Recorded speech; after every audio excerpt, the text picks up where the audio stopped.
कोई मूर्ति में अटैचमेंट है तो क्या करो?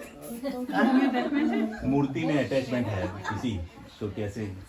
मूर्ति में अटैचमेंट ना करके मूर्ति में जो भगवान बैठे हैं उनमें अटैचमेंट होना चाहिए। बार बार मूर्ति को देखो और सोचो इसी में हमारे भगवान बैठे हैं, वो हमें देख के मुस्कुरा रहे हैं, हमारे साथ खेलना चाह रहे हैं, ऐसा सोचना है।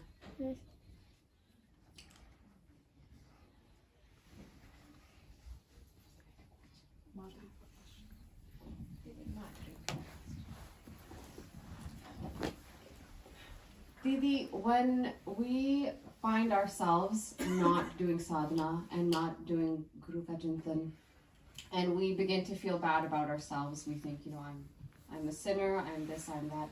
How do we turn that negative feeling we have about ourselves into a more actionable item? Because sometimes you sit and you think, why should I even try if I'm just so bad? Like I'm going to go to hell anyway. So how do we turn this into, how do we let it motivate us? तुमने कहा कि हम साधना नहीं करते तो I feel bad. नहीं, you don't feel bad. अगर तुम साधना नहीं करते and you feel bad then we try to do sadhana. इसका मतलब ये है कि तुम्हें ये ज्ञान तो है कि साधना करना ही हमारे जीवन का लक्ष्य है, हमें यही करना है। लेकिन संसार में जो तुम्हारी आसक्तियां हैं, इंटरेस्ट है, उसकी वजह से तुम्हारा मन साधना में नहीं लगता। तो इसका एक ही उपाय है कि बार बार सोचो कि संसार में रहकर हमने कुछ भी किया, कितना भी अच्छा काम किया संसार के लिए। जैसे मान लो सड़क पर 100 भूखे बैठे हैं, तुमने उनको खाना खिला दिया। किसी हॉस्पिटल में जाके तुमने कुछ दान कर दिया, ये अच्छे काम कहलाते हैं संसार। ऐसा भी कुछ किया तुमने, बहुत अच्छी तुमने जॉब की, बहुत पैसा कमाया, बहुत बड़ा तुम्हारा बैंक बैलेंस हो गया, तो वो सब यही रह जाएगा। पहली बात तो ये सब कितने दिन रहेगा हमारे साथ? जो कुछ भी हमने संसार में कमाया है, ये कितने दिन हमारे साथ रहेगा? आज भर या कल भर या 10 साल या 20 साल, कुछ नहीं पता। तो इतना हम परिश्रम भी कर रहे हैं इसको कमाने का, और ये हमारे साथ तो जाएगा नहीं। और ना ही इससे हमें सुख शांति यहाँ मिल रही है और ना ही मरने के बाद मिलेगी। क्योंकि जब हम कुछ संसार में कुछ अर्न करना चाहते हैं ज्यादा, तो हमें मेहनत बहुत करनी पड़ती है, झूठ भी बोलना पड़ता है, लोगों को बेवकूफ बनाना पड़ता है, बहुत कुछ करना पड़ता है। तो वो सब पाप भी बढ़ता जा रहा है। और जो टाइम हमको दिया गया था भगवान का स्मरण करने के लिए, वो टाइम हम संसार की चीजों में खर्च करते जा रहे हैं। वो अपराध अलग हो रहा है हमसे, और फिर ये जीवन क्षण भंगुर कब चला जाए पता नहीं। वो गलती हमसे अलग हो रही है। फिर हम अपने मन को गंदा कर रहे हैं, शरीर को वेस्ट कर रहे हैं। भगवान ने जो इतनी बड़ी अपॉर्चुनिटी हमको दी है ह्यूमन फॉर्म की, हम उसको वेस्ट कर रहे हैं। मतलब अपराध पे अपराध होते जा रहे हैं। तो इसके परिणाम में दुख तो भोगना पड़ेगा हमें। हम गलतियां करेंगे, अपराध करेंगे, तो हमें सजा तो मिलेगी, पनिशमेंट तो मिलेगा, तो दुख भोगेंगे हम। और एक बार भी हमारे हृदय से राधे नाम निकलता है तो हमारे मन की शुद्धि होती है, हमें पीस मिलती है, शांति मिलती है। ये हम बार बार सोचें मानव देह की क्षणभंगुरता को और भगवान नाम लेने की जो उपादेयता है, इम्पोर्टेंस है, तुम लोग उसको देख लो, फिर बाद में बात करना। और पूछो कोई जने, किसी और को कुछ पूछना है?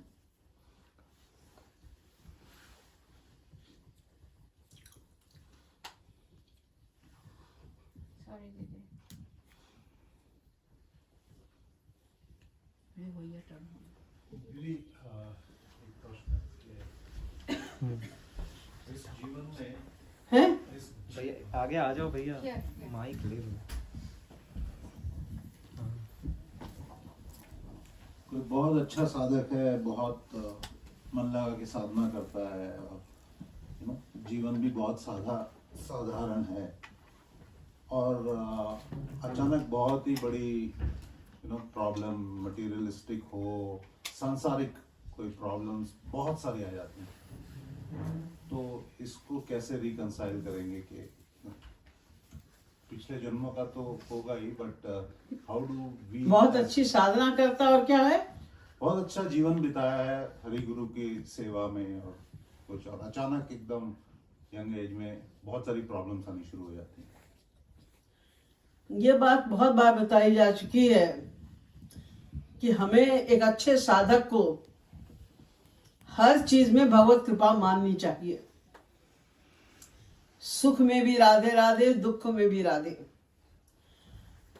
बहुत अच्छा काम चल रहा है, बहुत पैसे आ रहे हैं, उसे भी भगवत कृपा मानो, और जो उससे साधन हमें मिल रहा है, पैसे मिल रहे हैं, उसे भगवान की सेवा में लगाओ।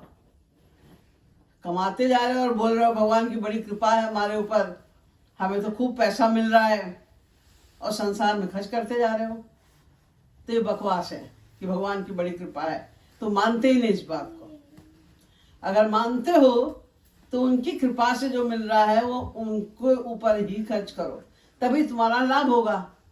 क्योंकि पैसा तुम्हें मिला और तुमने संसार में खर्च किया, तो अगर तुम कुछ भी सामान खरीदते हो, वो छोटी सी चीज हो, सस्ती सी चीज हो या बड़ी चीज हो, कार हो, मकान हो, कुछ भी हो, फिर उसमें अटैचमेंट तो होता है। जहां हम पैसा खर्च करेंगे उसमें अटैचमेंट हो जाएगा, क्योंकि हमारा पैसे में अटैचमेंट है, उसमें अटैचमेंट होगा। और जब संसार की चीजों में अटैचमेंट बढ़ेगा तो ऑटोमेटिकली संसार भगवान से प्रेम घटेगा। मन एक है, डायरेक्शंस दो हैं, एक संसार वाला डायरेक्शन, एक भगवान वाला डायरेक्शन। अब तुम इधर तेजी से संसार में बढ़ते जा रहे हो, तो इसके मतलब भगवान से पीछे हटते जा रहे हो, और भगवान की ओर तेजी से बढ़ते जा रहे हो, इसके मतलब संसार से पीछे हटते जा रहे हो।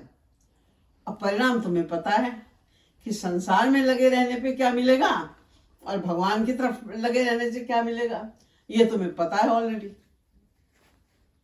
तो फिर एक बुद्धिमान व्यक्ति को यही सोचना चाहिए कि हमें जो भी प्राप्त हो रहा है, हम काम कर रहे हैं, ठीक है, भगवान ने हमको एक स्किल दी है, हम काम कर रहे हैं, भगवान की कृपा से धन भी आ रहा है, आने दो, लेकिन वो सब उनके सेवा में लगना चाहिए। फिर अपने शरीर पे यावत ध्रियेत जठरम तावत सत्वम ही देहिनाम अधिकम यो भी मन्येत सस्तेनो दंडमर्हति।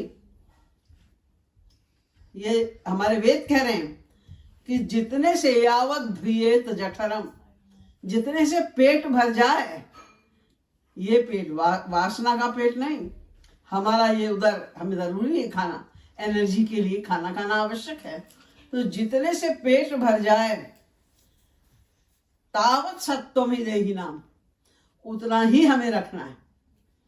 हमें रहने के लिए एक छत चाहिए, पहनने के लिए 2 वस्त्र चाहिए, और खाने के लिए खाना चाहिए।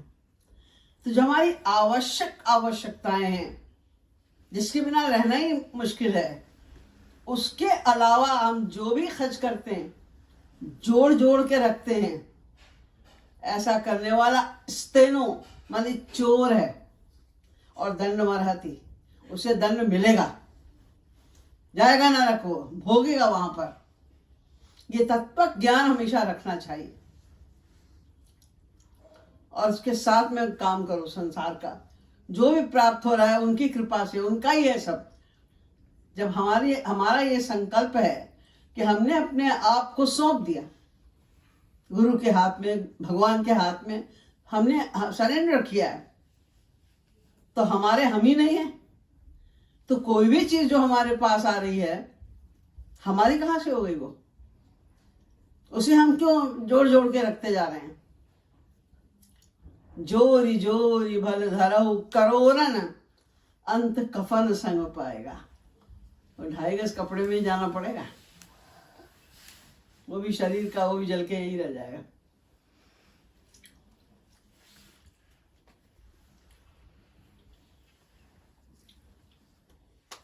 जितना भी धन हमने कमाया, जितना हमारा भगवत सेवा में लग गया, वो तो स्वीकार है। जितना हमने अपने लिए रखा, अपने शरीर के सुख साधनों के लिए, वो सब व्यर्थ गया।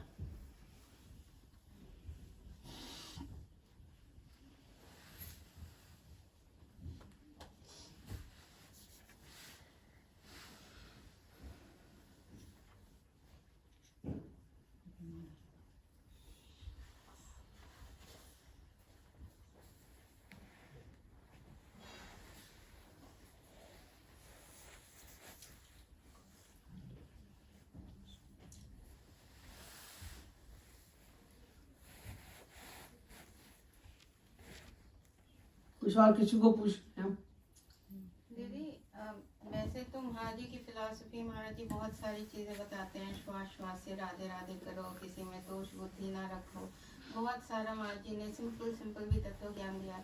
ऐसी कौन सी चीज है दीदी, at the very least minimum हम क्या कर सकते हैं, मतलब जो कि कर सके? बहुत सारा ज्ञान दिया, बहुत सारी चीजें करने को, ऐसा क्या है जो हम छोटे से छोटा हम सभी कर सकें, जिससे कि दीदी हमारी प्रोग्रेस हो थोड़ी?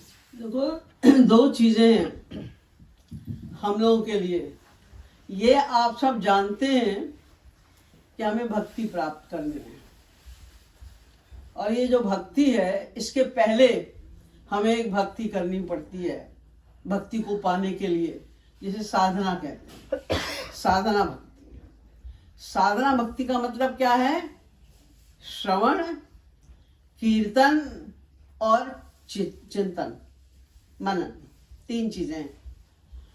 उसके लिए महाराज जी बहुत जोर देते हैं कि हर व्यक्ति को कम से कम 2 घंटा बैठकर साधना करना है। कीर्तन और मनन यानी रूप ध्यान। मन से भक्ति की जाए, ये बात तो सब संतों ने कही है कि मन से भक्ति का मतलब क्या होता है, कैसे की जाती है, ये बात केवल महाराज जी ने बताई कि मन से भक्ति करने का मतलब है रूप ध्यान करो, रूप ध्यान। तो 2 घंटे 24 घंटे में से 2 घंटे निकालकर रूप ध्यान की प्रैक्टिस करना ये असंभव नहीं है। 8 घंटे की जगह 10 घंटे 12 घंटे व्यक्ति काम कर लेता है ऑफिस में। डबल पैसे मिल रहे हैं तो 8 घंटे की जगह 16 घंटे काम कर लेता है व्यक्ति। कहाँ से निकल आता है टाइम? कहीं आपको फ्रेंड के यहाँ पार्टी है, तो उत्सव है, आपको जाना है, आपके पास 4-5 घंटे कहाँ से निकल आते हैं? जहां हम समय निकालना चाहते हैं निकल आता है। तो इसी प्रकार जैसे नहाने खाने के लिए, ऑफिस जाने के लिए हम समय निकालते ही हैं, ऐसे ही हमें साधना के लिए भी समय निकालना ही पड़ेगा। अगर हम चाहते हैं हमारा मनुष्य देह सार्थक हो जाए।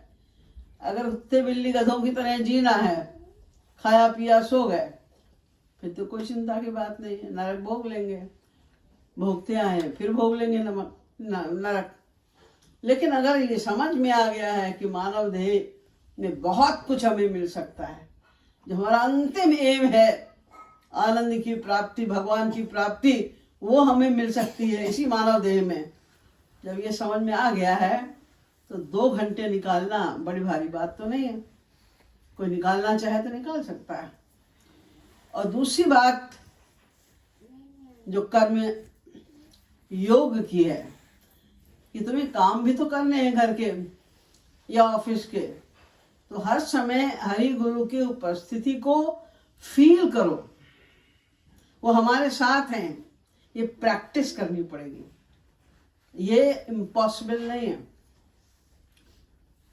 उनकी उपस्थिति को हर समय फील करना ये प्रैक्टिस से हो जाएगा। पहले बहुत कम होगा, फिर कम होगा, फिर थोड़ा और कम हो जाएगा, फिर और कम हो जाएगा, फिर 50% होने लगेगा, फिर 60%, फिर 70%, और फिर होने लग जाएगा 100%। हमने सभी कुछ तो ऐसे ही सीखा है ना। पहले ABCD पूरा याद रखना मुश्किल था, फिर छोटे छोटे शब्दों को कैसे लिखें, कैट मैट वैट, उसमें भी सोचना पड़ता था। और अब आप पूछते हैं भाई तुम्हारा क्या नाम है, इधर आप देखते भी नहीं और आप लिखते जाते हैं, अपना सोचना ही नहीं पड़ता आपको स्पेलिंग के विषय में या किसी चीज के विषय में। अभ्यास हो गया, तो अभ्यास से सब कुछ हो जाता है। तो ये प्रैक्टिस हमें करनी पड़ेगी कि हर समय वो हमारे साथ हैं। बस प्रमुखतम साधना यही है कि हर समय उनकी उपस्थिति को फील करें। और तीसरी बात जो अभी मैंने बताई कि हर चीज में उनकी कृपा महसूस करें। हर चीज के दो पहलू होते हैं, हमें हमेशा पॉजिटिव सोचना है, अच्छा जो उसका परिणाम है उधर सोचना है। हर समय उनकी कृपा हो रही है। हमारा सब धन चला गया, ये उनकी कृपा है। शायद हमारा उसमें बहुत अटैचमेंट था, भगवान ने छीन लिया। अब तो कुछ है ही नहीं अटैचमेंट करने के लिए। नरसिंह भगत तो नाचने लग गए जब उनका सब कुछ जल गया, नाचने लगे। भांगी जंजाल सुखे भजीशुम श्री गोपाल। अब तो कुछ है ही नहीं, सुखे भजीशुम श्री गोपाल। तो सुख पूर्वक अब उनका भजन ही करेंगे और कुछ करने को बचा ही नहीं, घर ही नहीं है, कुछ नहीं है। ये प्रैक्टिस करनी पड़ेगी। तो ये तीन बातें प्रमुख हैं, एक साधना करना, एक ये प्रैक्टिस के चलते फिरते हर समय हम उनकी उपस्थिति को महसूस करें, और तीसरा हर परिस्थिति में उनकी कृपा माने। जब हम उनकी शरण में हैं तो हमारे साथ बुरा तो कुछ हो ही नहीं सकता। सोच भी हम कह सकते हैं कि बुरा होगा उसका, कुछ बुरा नहीं हो सकता। हर चीज में कृपा मान के खुश रहना है।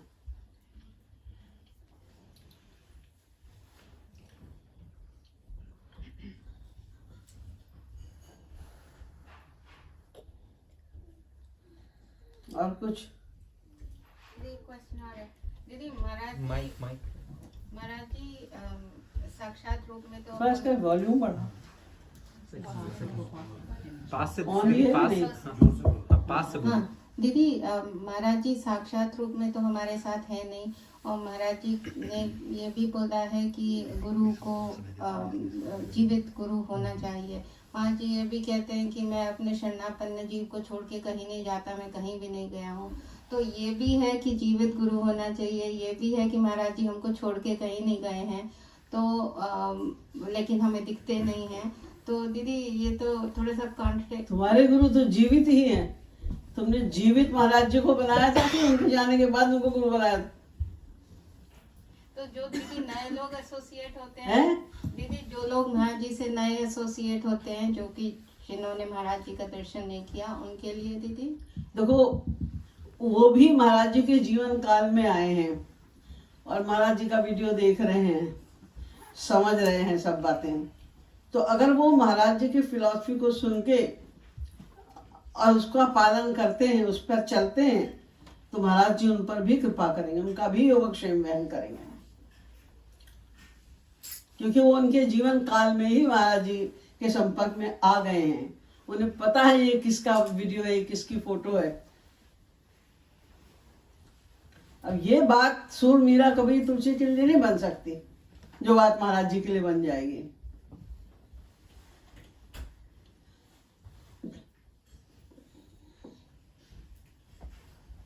और दूसरी बात यह है कि गुरु का बनाना इसलिए आवश्यक होता है कि हमारी शंकाओं का समाधान हो जाए। अगर तुम ईश्वर मार्ग पर चलोगे, साधना शुरू करोगे, तो रास्ते में डिफिकल्टीज, बाधाएं, शंकाएं आएंगी। जैसे तुम अगर यहाँ से जा रहे हो मॉन्ट्रियल, तब तुम्हें जरूरत पड़ सकती है कि तुम पूछो भाई डायरेक्शन कि किधर जाना है। जब तुम जा ही नहीं, तुम्हें डायरेक्शन की क्या जरूरत है? तो जो चलते हैं उन्हीं के मन में प्रश्न उठते हैं। अब वो किससे पूछें? बहुत से लोग कहते हैं हमने तो श्री कृष्ण को अपना गुरु मान लिया। ठीक है, तुमने मान तो लिया गुरु उनको, लेकिन अब तुम्हारे मन में प्रश्न उठेगा तो आंसर कौन देगा?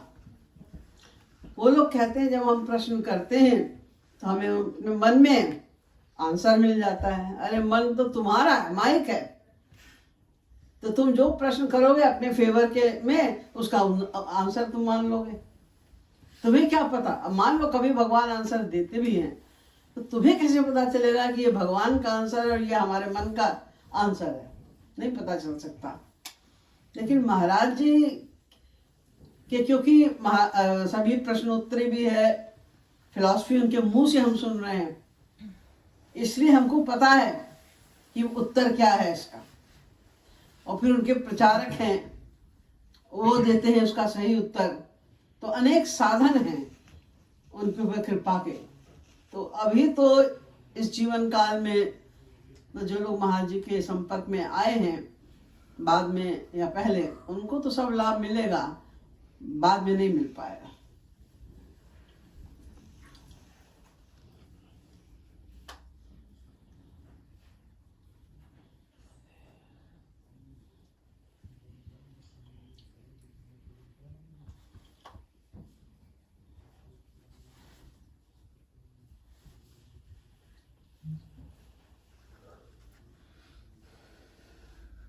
और कुछ?